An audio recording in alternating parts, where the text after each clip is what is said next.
नमस्कार, city express Bihar में आपका स्वागत है। मैं रोहित कुमार और जान रहे हैं कि आप लोग अभी बिहार में पंचायती चुनाव का माहौल है और अपना चुनावी यात्रा को लेकर हम आए हैं आज एक पोठी पंचायत के गांव घोपतपुर में।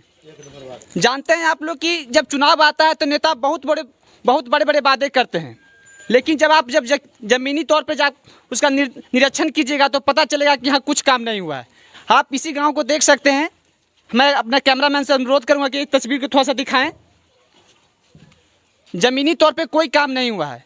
जब हर बार इलेक्शन आता है तो सब नेता बड़े बड़े वादे करते हैं कि मैं इस गांव को विकास की बुलंदियों तक ले जाऊंगा, परंतु आप देख सकते हैं कि न यहाँ से सही से नाली है, न सही से गली बना हुआ है और ना ही यहाँ पे कोई शैक्षणिक व्यवस्था अच्छा बनाया गया है।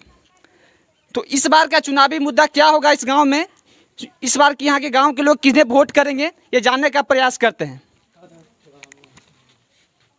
यहाँ पर कोई विकास का कार्य हुआ है? नहीं सर, कहाँ हुआ है।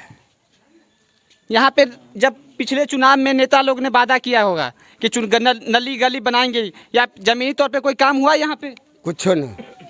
तो इस बार आपको इस बार क्या उम्मीद है, किस तरह का काम की आप लोग आशा करते हैं? आशा करते हैं जो बढ़िया काम करेंगे उनको जितावेंगे। और इस गांव से पहले कोई नेता कोई इलेक्शन लड़े हैं? लड़े हैं नेता, लड़े हैं यहाँ के इलेक्शन में। तो कोई जीते हुए उम्मीदवार है ही के, लेकिन कोई जमीनी तौर पे कोई काम नहीं हुआ है। देख ही रहे हैं।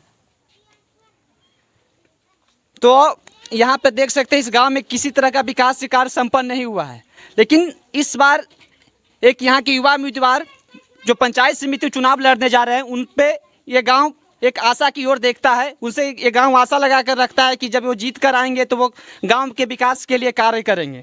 तो हम उनसे जानने का प्रयास करते हैं कि वो इस बार का इनका चुनावी विजन क्या है, वो किस तरह से इस गांव का सेवा करेंगे। सर, आपका नाम क्या है? रोशन कुमार। तो आप इस बार पहली बार चुनाव लड़ रहे हैं? जी, पहली बार लड़ रहे हैं। तो आप किस उद्देश्य से चुनाव लड़ रहे हैं? आपने क्यों चुनाव लड़ने का निर्णय लिया? देखिए, चुनाव लड़ने का पर्पस यही है कि मेरा जो गांव समाज है, जहां दलित टोला भी रहता है, यहाँ पे बड़े बड़े आदमी आते हैं, बड़े बड़े लोग आते हैं। चुनाव में पिछले जो हमारे पंचायत समिति भी थे, वो वादा करके गए थे कि हम जीत के आएंगे तो गली नली को दुरुस्त कर देंगे बढ़िया तरीक़ा से। हमारे यहाँ किसी तरह से न सामुदायिक भवन है, स्कूल भवन भी बना हुआ था बीच गाँव में है। बच्चा को खेलकूद से खेलने कूदने में नहीं बनता है, शारीरिक शोषण जो पोषण होता है वो नहीं मिलता है। न यहाँ पे आंगनबाड़ी भवन भी मिलता है, आंगनबाड़ी भवन भी नहीं बना हुआ है। आंगनबाड़ी भवन के लिए कई बार आवेदन भी दे चुके हैं, अभी तक इस पर कोई निर्णय नहीं ले गया है। हमारे जो पिछले पंचायत समिति जो है वो जीते हैं, यहाँ तक दोबारा फिर देखने भी नहीं आया कि हमारे बस्ती में और किस तरह से इनका सोच मतलब कि गांव में आना जाना का कठिनाई हो रहा है, ये सुनने के भी तैयार नहीं है। जैसे आपका कहना है कि नेता जब चुनावी आता है तो बड़े बड़े वादे लेकर आपके गांव में आते हैं, अपितु वो कोई काम नहीं कर पाते हैं। तो इस बार आपने चुनाव लड़ने का फैसला किया कि हम इस बार आकर आप जनता का सेवा करेंगे। हमने पिछले बार जो चुनाव था विधानसभा का, चबूतरा टूटी हुई थी, गांव के लोग ने अपने पैसे से मदद करके चबूतरा को बढ़िया से मरम्मत करके अभी बैठते उठते हैं।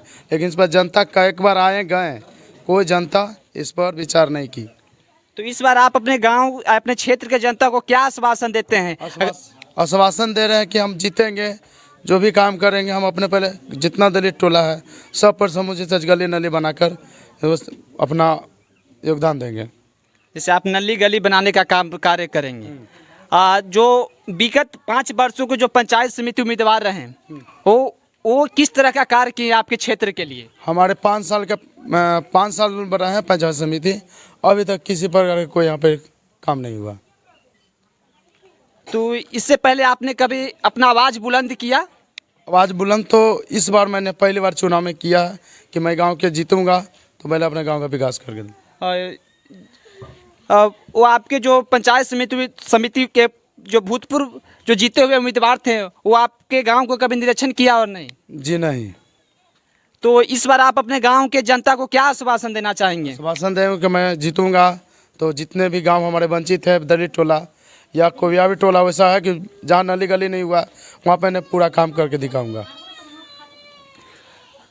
देखिए, जो पंचायत समिति का जो पद है उसका कार्य ये होता है कि वो जितने भी जिला परिषद के जो जो अपने क्षेत्र के जो जिला परिषद उनसे आप अपना फंड लाने का कार्य करेंगे, तो इसके लिए आपने क्या सोचा है? मैंने जो भी जिला वर्तमान अभी पंचायत ठहरा हुए हैं, मैंने सबसे यही रिक्वेस्ट किया है कि आप जो भी जीतेंगे हमारे बातों को सुनेंगे, हमारे गांव के लोगों के बात सुनेंगे। हमारे यहाँ जो विकास नहीं हुआ वो विकास करने का काम करेंगे। और मैं ये भी आशा रखता हूँ कि जो भी जिला परिषद जीतेंगे उनसे फंड लाने का काम करूँगा। आपके क्षेत्र में देखता हूँ मैंने, अभी स्कूल के अभी जो शैक्षणिक संस्थान है उसका भी हालत अभी ख़राब है, तो आपने उसके लिए कोई आवाज़ उठाया ऊपर जाकर? ऊपर जाकर आवाज़ नहीं उठाया, लेकिन कोई बात सुनने के तैयार नहीं है। यहाँ पर प्रतिनिधि भी वैसे आते हैं जो जितना के बाद आवे नहीं करते, किन्हीं को पास जा नहीं सकते। तो इस बार आप अपने गांव के लोगों को एक विश्वास दिला रहे हैं कि अगर आप जीत के आते हैं, जो जितना भी जो कार्य नहीं संपन्न हुआ उस कार्य को आप करेंगे? जी। तो जैसा कि आपने इनसे सुना, ये इन्होंने कहा कि ये अगर ये जीत कर आते हैं तो जो जितने भी कार्य संपन्न नहीं हुए इनके ग्रामीण क्षेत्रों में ये करने का कार्य करेंगे। तो यहाँ के ही जनता से हम ये राय लेंगे वो इनका क्या सोच है, इस बार इन्हें जिता रहे हैं या नहीं। आपका नाम क्या है? उमेश कुमार। तो क्या आप इस बार इन युवा उम्मीदवार को समर्थन कर रहे हैं या नहीं? उम्मीदवार के समर्थन करने का प्रशांत यही है कि पिछले बार जैसे कि जो चुनाव हुआ वार्ड नंबर 1 में पंचायत लेवल पर फर्स्ट में है, यहाँ फंड आया। आप तो खुद देख रहे हैं इस चीज़ को कि कितना विकास हुआ है। नली है, गली है, टूटी फूटी सब जो है रह गया। जो नल जल का योजना हुआ या कोई भी प्रतिनिधि के द्वारा काम हुआ, सही काम से नहीं हुआ। ये जो नल बैठाया गया ये मतलब कि बैठाना था 2 फीट का, ये बैठा है 1 फीट का। इसमें जो पानी निकास होता है इसमें पूरा निकास पानी नहीं हो सकता है, पानी फेंक देता है। तो हम ये उम्मीदवार के मन ये हम कहना चाहते हैं कि कोई भी वादे करता है वो वादे के काम या पूरा नहीं कर पाता है। इस पंचायत में पूरा 66 लाख रुपया आया, जिसमें हर वार्ड में 18 लाख रुपया 32,520 रुपया मिल आई। पैसा को उचित समय पर नहीं काम किया गया, जो कि आप खुद देख सकते हैं कि पूरा मेरे पंचायत में कितना काम हुआ है। तो आपका कहना है कि आपके क्षेत्रों को फंडिंग की गई, लेकिन वो जो कार्य को मुताबिक किया गया, लेकिन उन फंडिंग को अपने आप में दबा के रख लिया और खर्चा जो जनता के रूप में किया जाए वो नहीं हुआ है। जैसा कि इनका कहना है कि जो भी उम्मीदवार जीत कर आते हैं उन्हें फंडिंग दी जाते हैं। ये समस्या पूरे भारत में रही है, पंचायती राज पे एक भ्रष्टाचार हुआ है बहुत बड़े पैमाने पे। तो आपका इस पे क्या कहना है? हम तो पहले भी बोल चुके हैं कि जो हमारे प्रतिनिधि लोग आते हैं, रहते हैं, काम करते हैं, कुछ फंड को उपयोग नहीं करते हैं, फंड को लौट जाता है, चला जाता है, वो ढंग से काम नहीं करते, बढ़िया उम्मीदवार नहीं रहते हैं। इस बार बढ़िया उम्मीदवार को हम हो या कोई हो उनका मनोनीत करके जिताएं। तो इस बार आपने जब चुनाव लड़ने का फैसला किया तो ऐसा कुछ आपने एक प्रोपेगेंडा तैयार किया कि नहीं अगर मैं जीत कर आऊँगा तो पहले इस कार्य को करूँगा फिर उस कार्य को करूँगा? हाँ जी, किया। क्या आप पहले किस चीज़ पर आप ध्यान देंगे? पहले इस चीज़ पर ध्यान दें कि मेरा आने जाने में जो कठिनाई है, घर का जो पानी गिरता है नली है, उन नली का दुरुस्त करूँगा। और हम यहाँ के तमाम लोगों से जानने का प्रयास करते हैं कि इस बार उनका चुनावी मूड क्या है, वो इस बार किस प्रत्याशी को जाकर सपोर्ट करने वाले हैं। पाना है यहाँ तो सब पाइप फाटा भी है, तो यहाँ पे कोई विकास का कार्य नहीं हुआ है? कुछ भी नहीं हुआ है। यहाँ नली गली भी हुआ, कोई काम का नहीं हुआ।